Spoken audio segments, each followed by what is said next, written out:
बिहार चुनाव जैसे जैसे नजदीक आता जा रहा है वैसे वैसे सियासी घमासान भी तेज हो गया है। 3 दिन पहले महागठबंधन का सीएम फेस बनाए गए तेजस्वी यादव ने भ्रष्टाचार को लेकर जीरो टॉलरेंस की बात कही थी, तो आरजेडी को आईना दिखाने के लिए ग्राउंड जीरो पर खुद पहुंच गए बीजेपी के कई प्रवक्ता। पटना के जिस जमीन पर लालू प्रसाद का मॉल बनना था उसे तो ईडी ने सीज कर रखा है, पर बीजेपी नेताओं ने उस जमीन को हथियार बनाते हुए आरजेडी पर करारा प्रहार किया।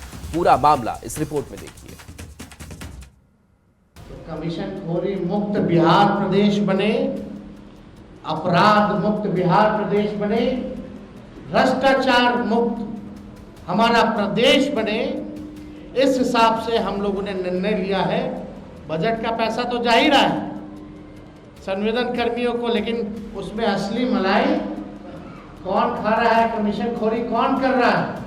सरकार में बैठे हुए लोग कर रहे हैं और वैसी कंपनियां जो है वो कर रही है, एजेंसियां जो है वो कर रही है। बिहार विधानसभा के नेता प्रतिपक्ष और महागठबंधन के मुख्यमंत्री उम्मीदवार तेजस्वी यादव का ये बयान 22 अक्टूबर का है, जिस दिन पटना में महागठबंधन की संयुक्त प्रेस कॉन्फ्रेंस में तेजस्वी को सीएम फेस घोषित किया गया था।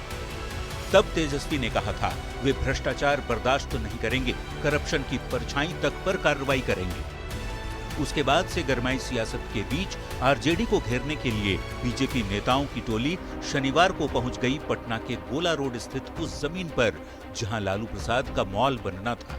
फिलहाल इस जमीन को ईडी ने जब्त कर रखा है। जानकारी के मुताबिक 3.5 एकड़ ये जमीन है जिस पर लालू यादव का मॉल बनने वाला था, और इसी दौरान पोल खुल गया। और अब जब चुनाव चल रहा है बिहार में, बीजेपी के तमाम नेता प्रवक्ता यहाँ पर पहुँचे हैं और यह दिखाने और बताने की कोशिश कर रहे हैं कि लालू यादव का परिवार किस तरह से भ्रष्टाचार कर पटना में और बिहार में संपत्ति अर्जित किया है। आरोप है कि आईआरसीटीसी घोटाले में होटल का पट्टा देने के लिए ये जमीन लालू परिवार को दी गई थी। कोर्ट में चल रहे इस केस के बहाने चुनावी जंग में कूदी बीजेपी ने इसी जमीन को अब नया हथियार बना लिया है। तेजस्वी यादव ने परसों कहा था कि हम भ्रष्टाचार की परछाई को भी नहीं सटने देंगे, तो ये क्या है साहब, जरा उनको बताना चाहिए। 3.5 एकड़ जमीन जिसका आज मार्केट वैल्यू 350 करोड़ से अधिक है।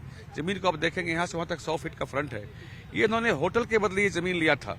ये घोटाले का प्रतीक की जमीन पटना में है, और ऐसे 52 प्रॉपर्टी पटना में तेजस्वी यादव के नाम पर है जो घोटाले से आए हैं, चाहे नौकरी के बदले जमीन हो, चाहे किसी और तरीके से लिया हो।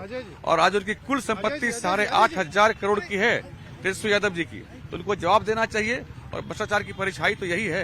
यही वो जमीन है 3.5 एकड़ 350 करोड़ की, जिसको खरीदा गया जीरो में, डिलाइट कंस्ट्रक्शन के नाम पे ये जमीन है। बदले में भारत सरकार के 2 होटलों को दे दिया गया। इससे बड़ा प्रमाण क्या चाहिए? जिस जमीन पर बीजेपी के तमाम प्रवक्ता आधम के, उस जमीन से जुड़ा विवाद है क्या, इसे भी जान लीजिए। लालू प्रसाद के रेल मंत्री रहते हुआ था घोटाला। 2004 से 2009 के बीच आईआरसीटीसी होटल के टेंडर में धांधली का आरोप लगा। रांची पुरी बीएनआर होटल के रखरखाव के लिए आईआरसीटीसी को पट्टा दिया गया था। पट्टा देने में भ्रष्टाचार का आरोप लगा। सुजाता होटल्स के मालिक को फायदा पहुंचाने का आरोप लगा।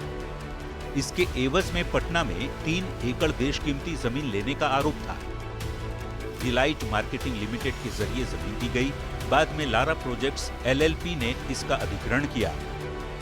लाला प्रोजेक्ट्स के मालिक राबड़ी और तेजस्वी को बताया गया है। हाल ही में दिल्ली की राउज एवेन्यू कोर्ट ने लालू, राबड़ी और तेजस्वी पर चोरी और फ्रॉड से जुड़ी धाराओं के तहत मुकदमा चलाने की अनुमति दी थी। ऐसे में चुनावी समर में जमीन, मॉल और भ्रष्टाचार से जुड़ा मुद्दा बेहद गर्मा गया है। न्यूज़ 18 के लिए पटना से शैलेंद्र और चंद्रमोहन के साथ ब्यूरो रिपोर्ट।